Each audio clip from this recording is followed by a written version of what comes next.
আমার দুষ্টু মিষ্টি গল্প প্রিয় বন্ধুরা, তোমরা সবাই কেমন আছো? আশা করছি তোমরা সবাই অনেক অনেক ভালো আছো। তোমাদের মনকে আরও বেশি ভালো করার জন্য আমি সুমি দিদি চলে এসেছি নতুন একটি মজাদার গল্প নিয়ে। আজকের গল্পটি শুনলে তোমাদের দাঁড়িয়ে যাবে এবং তোমাদের পাইপ দিয়ে ঝরনার মতো জল বের হতে থাকবে। তাই দেরি না করে কানে হেডফোন পরে বসে পড়ো আজকের গল্পটি শোনার জন্য। তাহলে চলো আজকের গল্পটি শুরু করি। আমার খুব ভয় করছে। আমার জীবনের প্রথম। তখন আমার 15 বছরের স্বামী বলল, আমি তোমার ব্যাপারে সবকিছুই জানি। তোমার নাটক বন্ধ করো। তুমি যে কারণে ভয় পাচ্ছ সেই কারণ তুমি আগেই শেষ করে ফেলেছ। আমি তোমার মনের খবর সব জানি। তোমার এত অভিনয় করতে হবে না। তুমি চেয়েছিলে আমি ছোট মানুষ। আমাকে কিছু দিয়ে অজ্ঞান করে তারপর তোমার প্রেমিককে আমার বাসায় নিয়ে আসতে। এটা আমি ভালো করেই জানি। আমার বয়স কম হতে পারে, কিন্তু আমি এতটা বোকা না। তাই বলছি চুপচাপ শুয়ে পড়ো, নইলে কিন্তু তোমার কপালে অনেক দুঃখ আছে। তারপর বন্ধুরা, ছেলেটি আমার সঙ্গে। আমার মা জোর করে একটা 15 বছরের ছেলের সাথে আমার বিয়ে ঠিক করে দিয়েছিলেন। ভেবেছিলাম এই বাচ্চাটাকে অজ্ঞান হওয়ার ওষুধ দিয়ে প্রতিদিন আমার প্রেমিককে ফোন করব। কিন্তু সেই মুহূর্তে আমার মনে হলো আমার মাথায় আকাশটা যেন ভেঙে পড়ল যখন সে রুমে এসে আমার সাথে জোর করেই। বন্ধুরা, মূল ঘটনাটি শুরু করার আগে তোমাদের কাছ ছোট্ট একটা অনুরোধ, তোমরা যারা এখনো চ্যানেলটি সাবস্ক্রাইব করনি তারা অবশ্যই চ্যানেলটি সাবস্ক্রাইব করে পাশে থাকবে। আসলে এই ভালোবাসা সবার কপালে থাকে না। এটাও বলা হয় যে ভালোবাসা এমন কোনো সস্তা জিনিস নয় যে প্রত্যেক মানুষই পাবে। আমিও একজনকে মনে প্রাণে ভালোবাসতাম। তার জন্য আমি আমার জীবন, আমার সব কিছু ত্যাগ করতে রাজি ছিলাম। ভালোবাসার জন্য আমি বাবা, মা এবং পরিবারের অন্য সবার বিরুদ্ধে লড়েছিলাম। আমার বাবা মায়ের কাছে এসব বলার পরেও তাদের চোখে আমি ছোট হয়ে গিয়েছিলাম। কিন্তু আমি জানতাম যে আমার অন্তরে ভালোবাসা এই ঈশ্বর দিয়েছেন। ঈশ্বর যদি আমার ভাগ্যে লিখে থাকেন তবে আমি অবশ্যই পাব। আর যদি না পাই তবে ভাবব ঈশ্বর আমার ভাগ্যে লেখেননি। আমরা নিজে থেকে কিছুই করতে পারি না, সবকিছুই নিয়তির খেলা। আমার নাম আফসানা। আমরা 4 ভাই বোন ছিলাম। আমি আমার জীবনে ভালোবাসা ছাড়া আর কিছুই চাইনি। আমরা গরিব, একবেলা খাবার জোগাড় করতে অনেক পরিশ্রম করতে হতো। আমাদের বাড়ির খুব ছোট এবং ভাঙাচোরা, কিন্তু আমার বাবার সেদিকে কোনো খেয়ালেই দিতেন না। আমাদের সাথে একই বাড়িতে চেয়ে থাকতেন আমার মা আর চাচিদের মধ্যে প্রতিদিন ঝগড়া লেগেই থাকত। কখনো তাদের বনিবনা হয়নি, আর না কখনো আমার ভাই বোনের সাথে চাষির ছেলে মেয়ের বনিবনা ছিল। আমার বড় বোনের বিয়ের বয়স হয়ে গিয়েছিল, তাই ওর জন্য আসতে শুরু করে।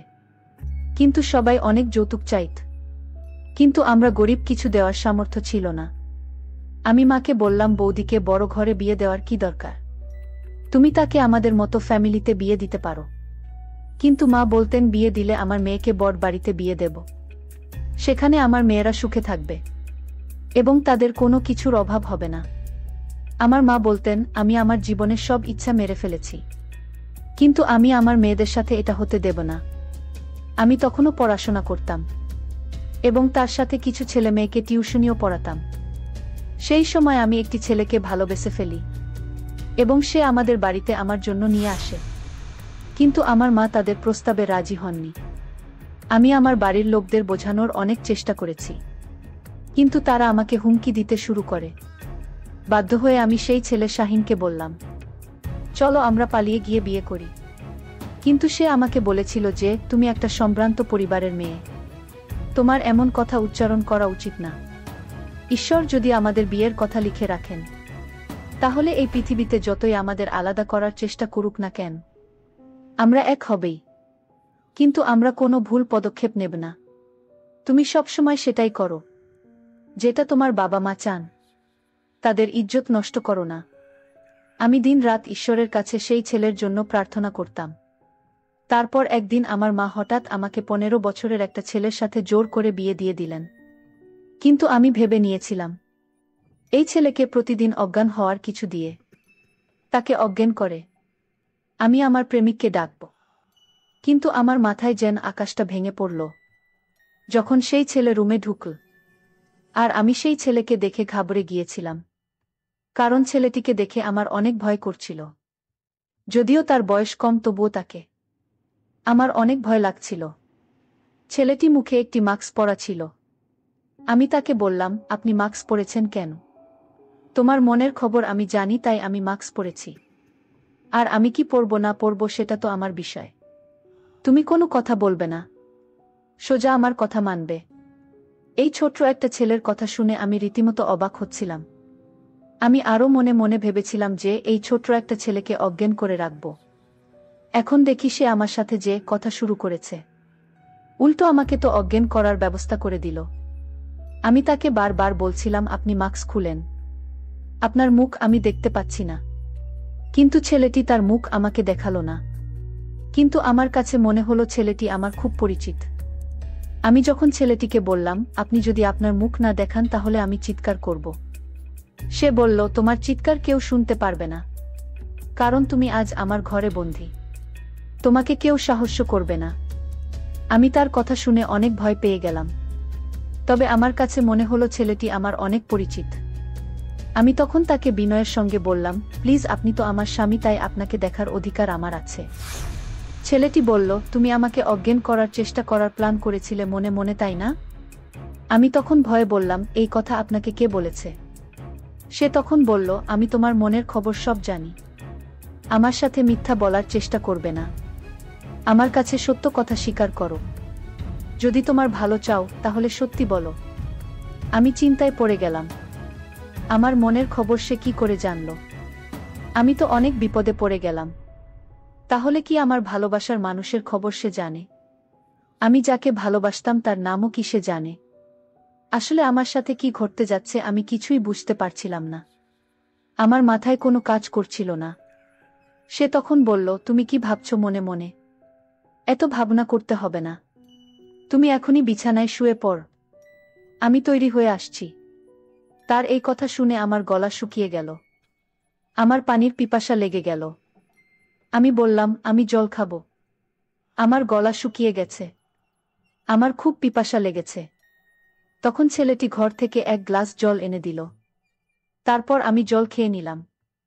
ছেলেটি তখন বলল, আমি কি আমার মুখের মাস্ক খুললে তুমি ভয় পাবে? সে বলল, না, আপনি আপনার মুখ দেখান।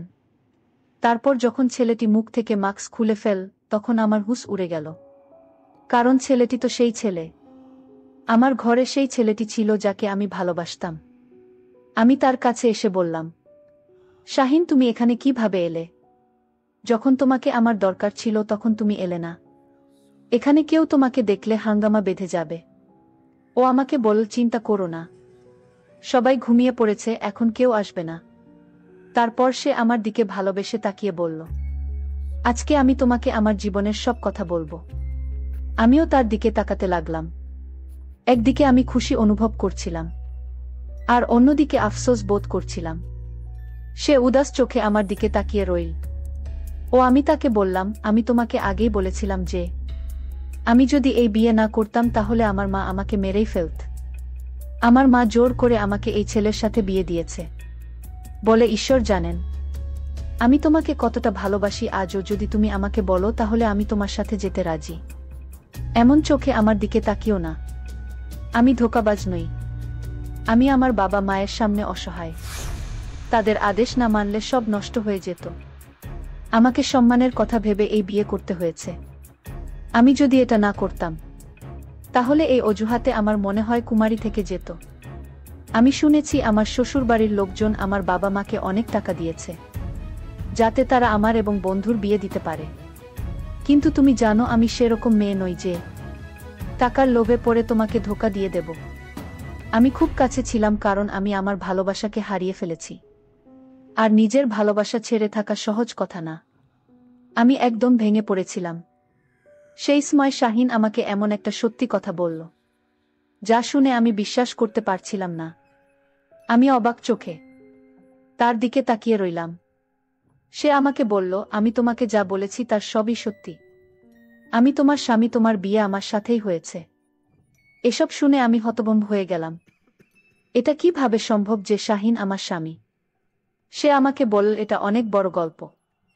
আমার বয়স যখন 5 বছর তখন আমার মা আমাদেরকে ছেড়ে চলে যায়।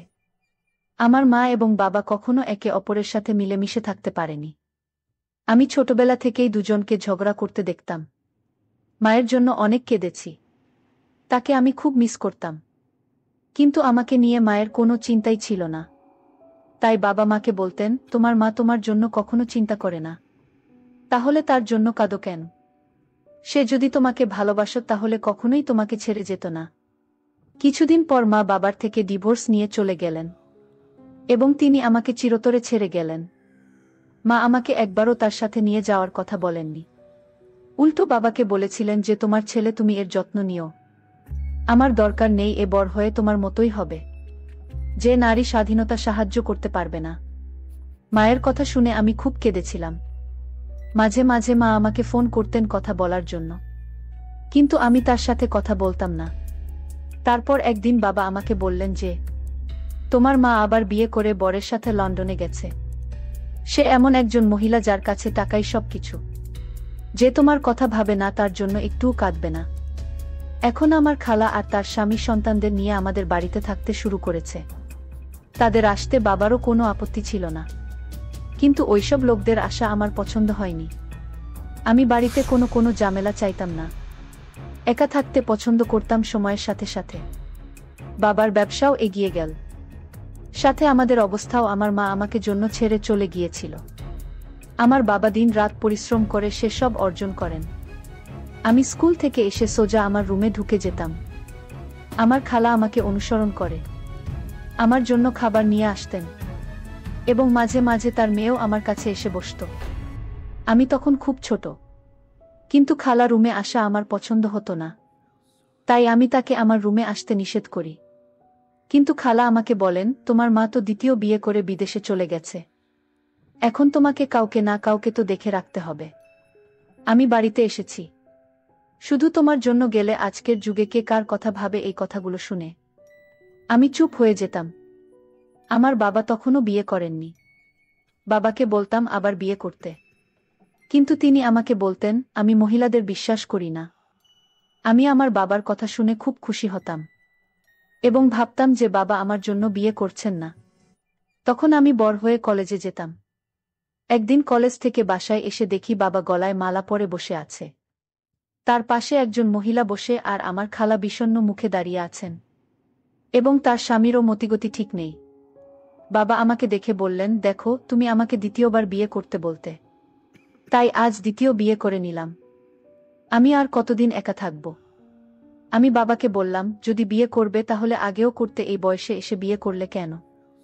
বাবা বললেন, আমি কি সারা জীবন তোমার জন্য এভাবেই থাকব? কাল তোমার বিয়ে হয়ে যাবে আর তুমি তোমার বউ বাচ্চাদের নিয়ে মগ্ন থাকবে।